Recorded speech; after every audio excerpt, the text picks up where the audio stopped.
Patrice Talon, un nom qui ne laisse aucun Béninois indifférent. Depuis votre dernière intervention en octobre 2012 sur les antennes de Radio France Internationale, on ne vous a plus jamais entendu. Et pourtant, ce n'est pas l'intérêt qui manque. Ce long silence, ajouté à votre personnalité, fait de notre entretien de ce jour un grand moment de télévision. Merci de nous recevoir. Monsieur Patrice Talon, comment allez-vous? Comment vivez-vous votre exil? Je vais bien, merci.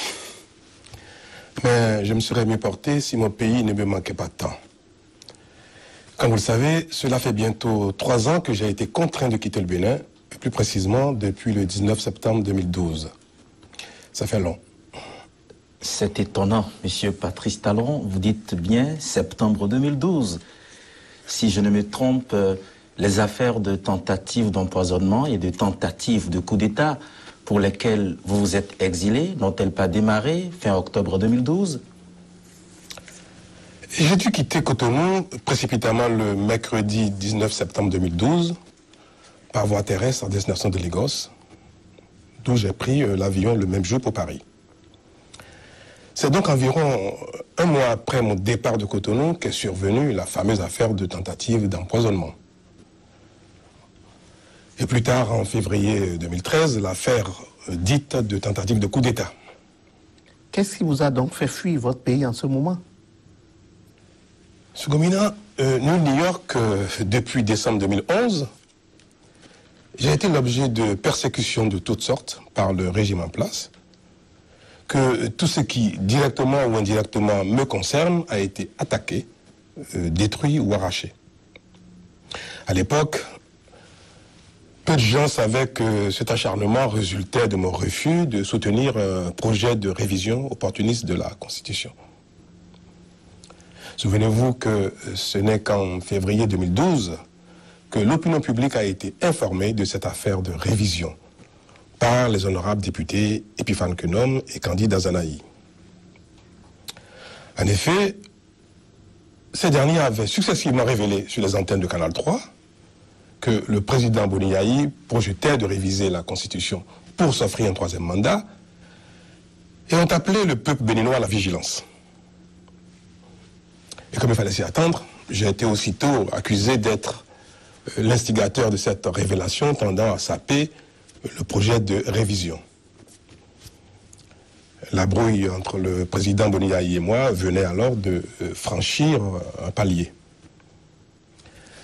C'est dans ce contexte que j'ai été invité, vous devez vous en rappeler, et reçu à Porto Novo en mars 2012 par le président de 6 institutions constitutionnelles de notre pays, à savoir le président de l'Assemblée nationale, le président de la Cour constitutionnelle, le président de la Cour suprême, le président de la Haute Cour de justice, le président de la HAC et le président du Conseil économique et social pour une mission de conciliation.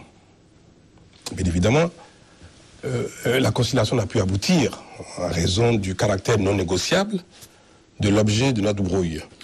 Puis, ce fut l'escalade. Tout à fait, tout à fait. C'est en effet 1 mois plus tard que j'ai été interpellé et gardé à vue au commissariat central de Cotonou, au prétexte que j'aurais indûment perçu la bagatelle de 12 milliards de francs CFA destinés à la subvention des engrais coton. Alors que ce montant était plutôt une dette de l'État à l'égard des acteurs privés de la filière coton, en l'occurrence les banques ayant financé l'importation des engrais de la campagne. Et à ce jour, l'État n'a toujours pas payé cette dette. L'affrontement à Fleuret-Moucheté s'est révélé à la face du monde le 1er août 2012, quand le chef de l'État vous a accusé énormément de vouloir déstabiliser son régime et le pays. C'est en effet au cours de cette émission dont vous étiez, M. Gomina, l'un des animateurs, que le président de la République m'a publiquement désigné comme étant son l'ennemi public numéro 1, avec un ton plus que menaçant. C'est donc tout naturellement que j'ai été à nouveau désigné comme l'instigateur de la conférence de presse de Maître Lionel Gbagbo le 18 septembre 2012, conférence au cours de laquelle Maître Gbagbo a affirmé lui aussi que le président Boni Yayi projetait de réviser la Constitution pour s'éterniser au pouvoir et qu'il allait devoir passer sur nos corps pour y arriver. La foudre déclenchée par cette interview a valu à Canal 3 la coupure arbitraire de ces antennes. En ce qui me concerne, des instructions ont été données dès le lendemain, soit le 19 septembre 2012, pour me ramener mort au vif. Informé, j'ai réussi à m'échapper pour ensuite prendre la route de l'exil via Lagos. Comme vous pouvez donc le constater, ce n'est pas l'affaire de la tentative d'empoisonnement qui m'a fait partir. Cette affaire ayant été trouvée un mois après mon départ pour obtenir mon retour forcé à Cotonou au moyen d'une extradition. Pourquoi vous n'êtes pas rentré alors que vous avez été blanchi par les juridictions béninoises et françaises et que le président Boni Yayi lui-même vous a accordé son pardon depuis mai 2014? Ce n'est ni l'envie ni la démarche qui m'ont manqué. Vous savez, je ne suis pas français. Et je ne possède qu'une seule nationalité, donc un seul passeport.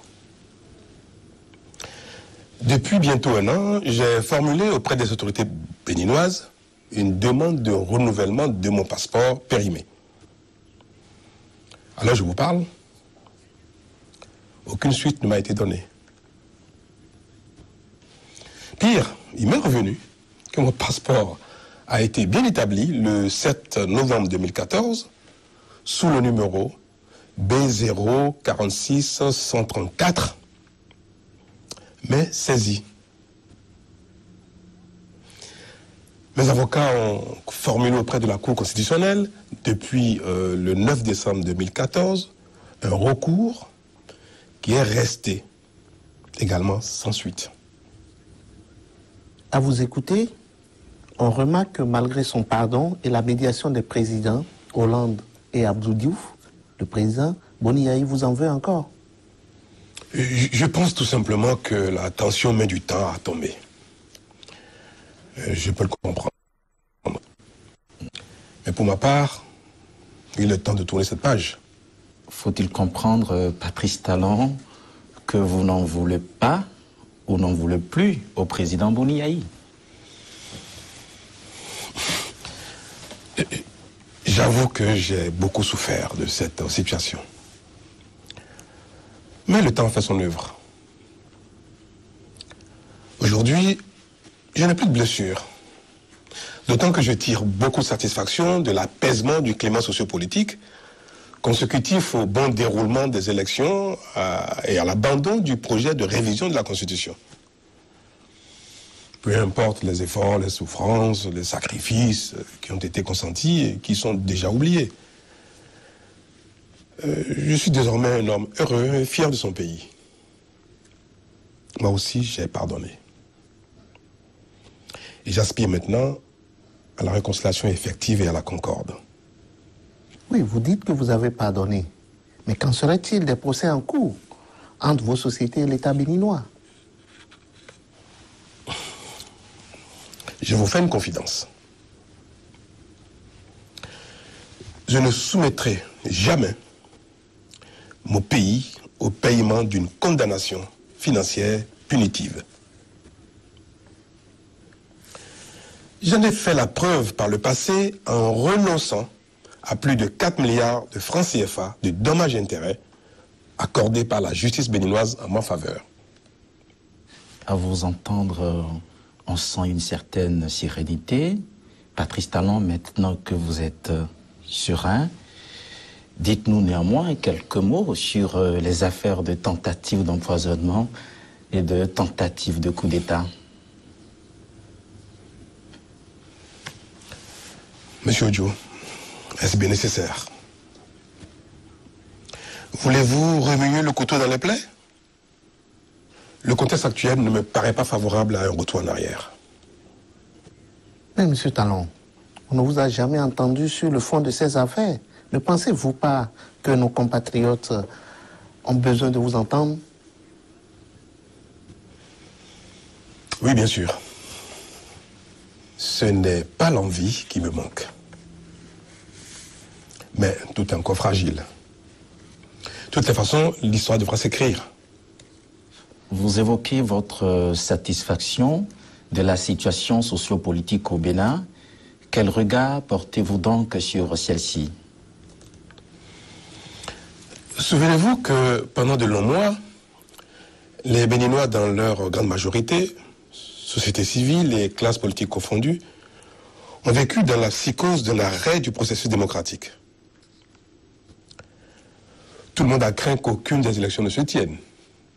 Et le projet de révision de la Constitution a coupé le Bénin en deux. Aujourd'hui, il est heureux de constater que toutes les élections prévues se sont tenues et que la question de la révision opportuniste de la Constitution n'est plus d'actualité. Que notre processus démocratique poursuit bien son cours. Cela est du mérite de tous, notamment du peuple béninois, de la classe politique et du président Boni Yayi. Vous comprenez mon sentiment de satisfaction. À ce propos, justement, on a entendu parler de votre implication personnelle et du rôle majeur que vous avez joué. Pouvez-vous nous dire ce qu'il en a été? Rôle majeur, mais non. Mais non. Nous avons l'habitude d'amplifier et même de caricaturer les choses au Bénin. Si rôle majeur il y a eu, c'est de la part du peuple béninois et de la classe politique dans son ensemble. Mon implication dans le débat politique n'est pas une chose nouvelle, même si l'enjeu et le contexte actuel ont pu donner davantage de relief à mon action. Patrice Talon, Oui. Pourquoi vous vous impliquez tant dans le débat politique alors que vous êtes connu pour être un opérateur économique? Monsieur Ojo, contribuer au débat politique et exercer une activité économique ne sont pas antinomiques. À mon sens, le débat politique est d'intérêt général puisque la politique régit notre vie à tous dans la cité. L'essor ou le déclin d'une nation n'est-il pas toujours tributaire de la bonne ou mauvaise gouvernance politique? C'est bien pour cela qu'à l'occasion des grands débats politiques, toutes les composantes de la nation sont conviées. Je n'en veux pour preuve que l'historique conférence de février 1990, qui a été à juste titre dénommée Conférence des forces vives de la nation.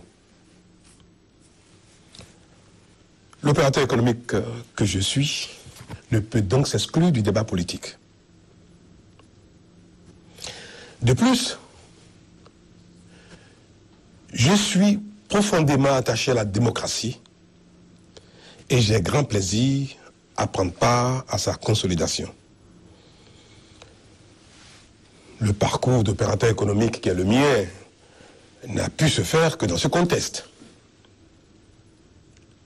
Je ne peux donc me garder de promouvoir ce vecteur qui m'a permis de me réaliser moi-même. Vous savez,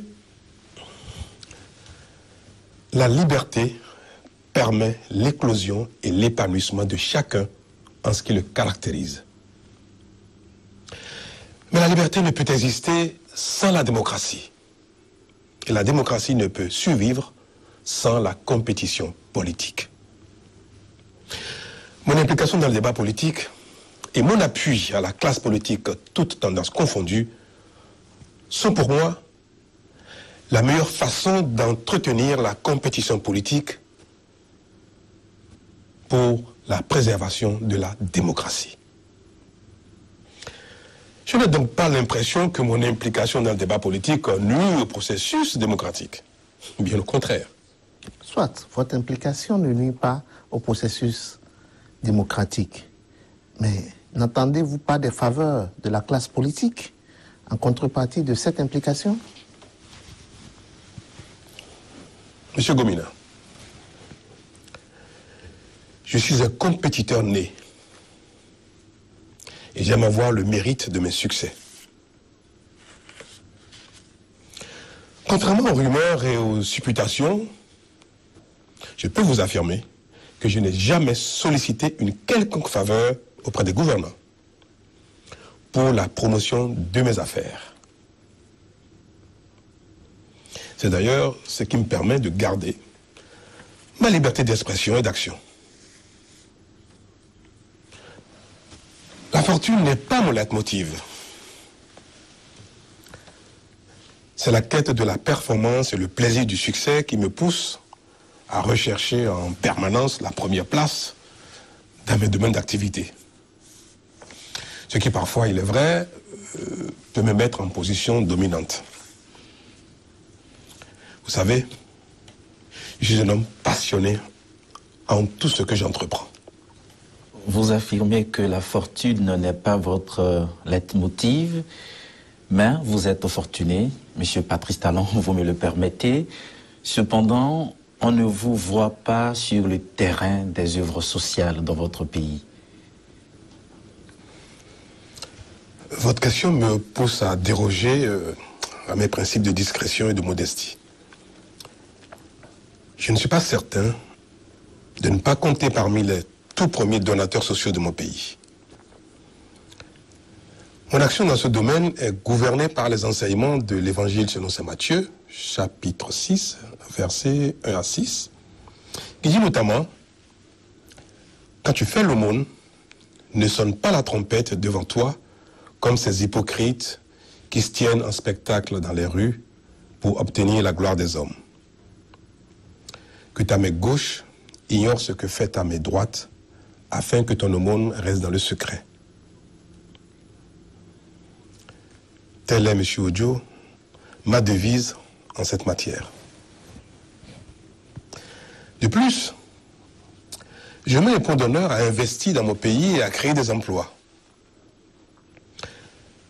Dans ce chapitre, je vais devoir, une fois encore, déroger à mes principes de modestie et de discrétion pour vous affirmer que je suis le premier investisseur privé béninois et le premier employeur privé de mon pays. En cette qualité de premier investisseur béninois et de premier employeur privé, quelle appréciation faites-vous de la situation économique et sociale du Bénin qui n'est pas du tout reluisante?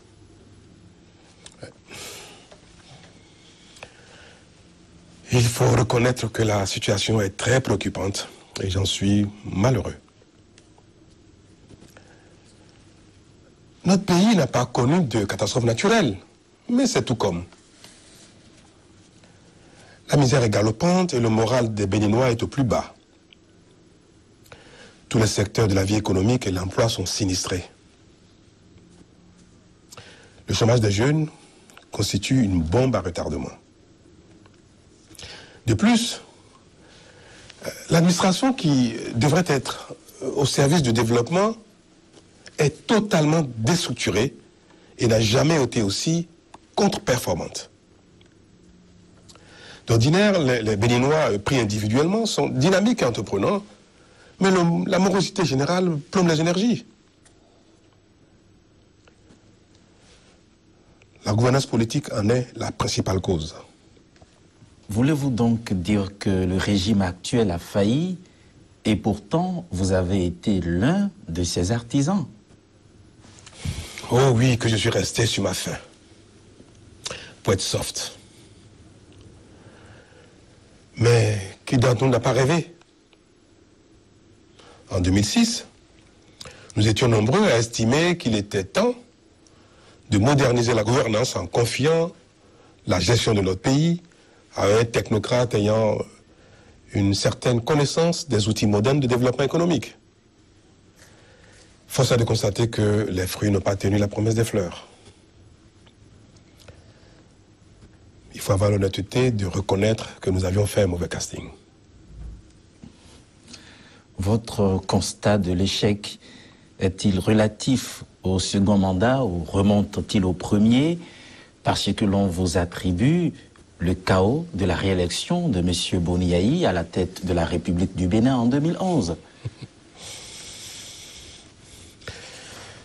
Il ne serait pas pertinent d'accabler le régime tout au long des 2 mandats. Non.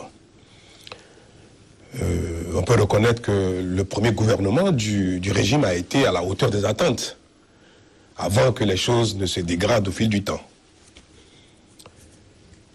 Il faut avouer qu'au thème du premier mandat, le bilan n'était pas élogieux. J'avais personnellement déjà pris mes distances parce que la compétence et la recherche de la performance ont été très vite délaissées au profit du populisme et du clientélisme dans la perspective du renouvellement du mandat.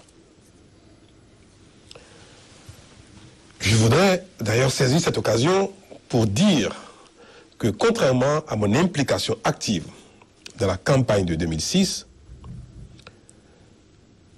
je suis resté éloigné de l'organisation et du dispositif de campagne du président Boni Yayi, du candidat Boni Yayi en 2011. Je n'ai jamais mis pied au siège de campagne du candidat Boni Yayi en 2011. Il est vrai que je n'ai pas manqué d'apporter ma modeste contribution à son effort de campagne, comme tant d'autres.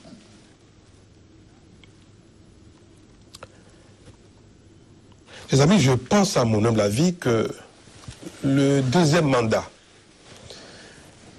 du président Boni Yayi a été le mandat de trop. Face à ce constat, quelle thérapie vous proposez pour remédier aux travers et aux insuffisances dans la gouvernance du pays?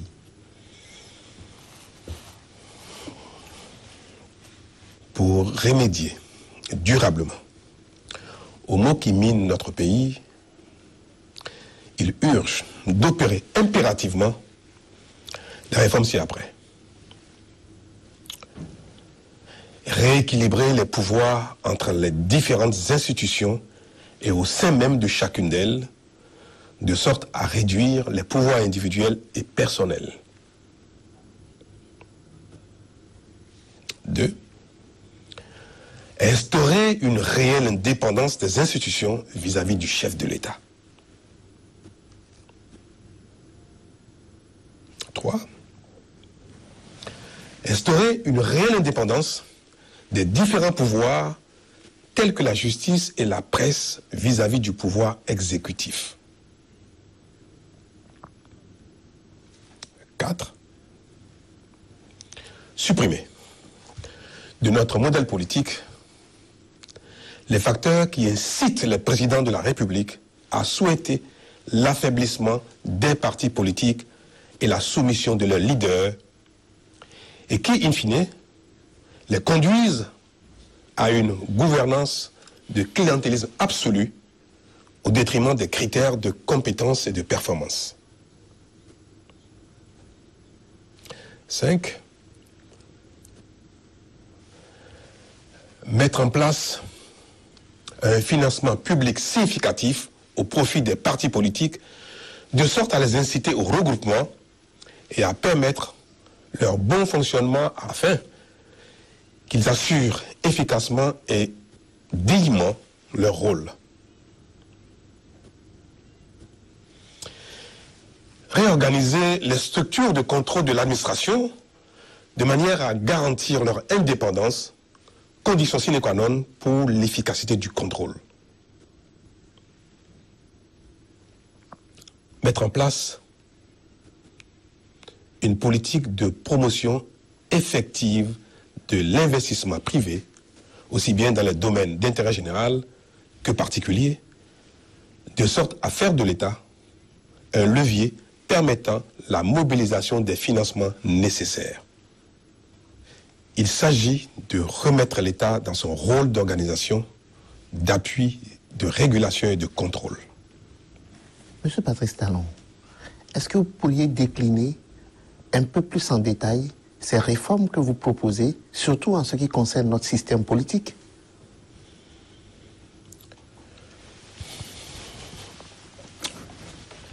Pour dire les choses sans détour, il faudra supprimer l'implication et l'influence du président de la République dans la composition et le fonctionnement de la Cour constitutionnelle, de la Cour suprême, de la HAC, ainsi que du Conseil supérieur de la magistrature. Il faudra supprimer la possibilité de renouvellement du mandat du président de la République, c'est-à-dire instaurer le mandat unique pour ôter au pouvoir exécutif ce qui constitue son principal handicap pour une gouvernance performante. Il faudra rendre effectif le financement par l'État des partis politiques sans que cela ne dépende du bon vouloir du président de la République. Il faudra désormais qu'en la matière au Bénin, la biche puisse se fâcher avec la rivière. Le prochain président de la République du Bénin devra, à son propre détriment, mais pour le bien du pays, opérer ces réformes politiques indispensables à une nouvelle dynamique dans notre pays. Vous le dites si bien que l'on voit transparaître un projet politique, un projet de société. Patrice Talon, seriez-vous candidat à la prochaine élection présidentielle au Bénin, comme le fait croire une rumeur très répandue dans votre pays? Vous savez, la situation du pays est préoccupante et cela nous interpelle tous. Alors, chacun ne devrait-il pas, au sacrifice de sa vocation et de son confort, apporter sa contribution à la reconstruction de la cité? Nous devons enfin nous résoudre à sortir le Bénin de la misère et de la honte. Je prendrai d'une manière ou d'une autre ma part de responsabilité pour contribuer à relever ce noble défi. Monsieur Patrice Talon, dites-nous si oui ou non vous êtes candidat à la prochaine élection présidentielle au Bénin. Je vais vous faire une autre confidence. Je n'ai jamais été autant actif que ces dernières semaines dans mes échanges avec les leaders politiques de mon pays pour apporter une réponse concertée et adéquate à cette question. Mais justement, ces concertations se déroulent loin du pays. Monsieur Patrice Talon, comptez-vous rentrer au pays? Et si oui, en avez-vous la possibilité? Oui, je compte bien, évidemment. Je le peux, et c'est pour très bientôt, Monsieur Gomina. Et s'il vous était donné de conclure cet entretien, Patrice Talon?